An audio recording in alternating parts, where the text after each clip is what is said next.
There is a fight brewing tonight in North Carolina over who's responsible for injuries to a horse. Not just any horse. The animal's a member of the famed wild herd that roams the dunes in Corolla.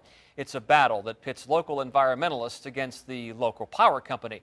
As 10 on Your Side's Art Khan reports, the battle will likely end up in court.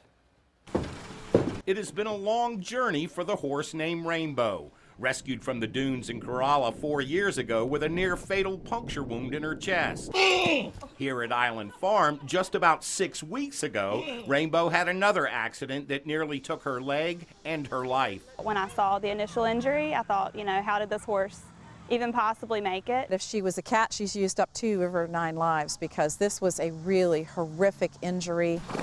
While working with her handler, Victoria Moore, Rainbow tripped on a guy wire with an exposed end very similar to this one. And when she stood up, you could just see her whole leg was torn apart from the wire. It was unprotected. And now Rainbow is headed to court, seeking compensation from Dominion Power for about $10,000 worth of medical expenses. After over 50 years of practicing law here in North Carolina, this is the first horse that I have represented. Attorney Thomas Odom was actually retained by the Outer Banks Conservation Group to hold Dominion Power responsible for Rainbow's injury, still quite visible. This particular incident shows that there was no way that a horse or a human being could have seen the razor edges of those wires, which were not guarded, and that the regulations require that. This is the guy wire that Rainbow tripped over. It now has this protective sleeve on it. There are others in town that don't, and that has many residents here concerned about more than just the fate of the horses. 10 on Your Side found this one just a few feet from a sidewalk bordering a cemetery in town. Children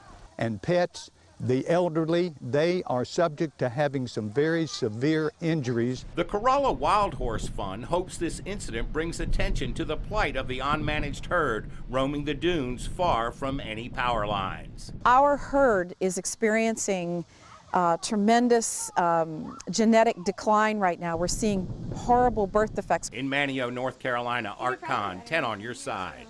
And Dominion Power had no comment on the planned lawsuit. Dominion did tell 10 on Your Side about the thousands of guide wires in North Carolina and Virginia, saying, quote, "We inspect, install, and inspect and repair them according to strict state and federal standards as well as industry best practices," end quote.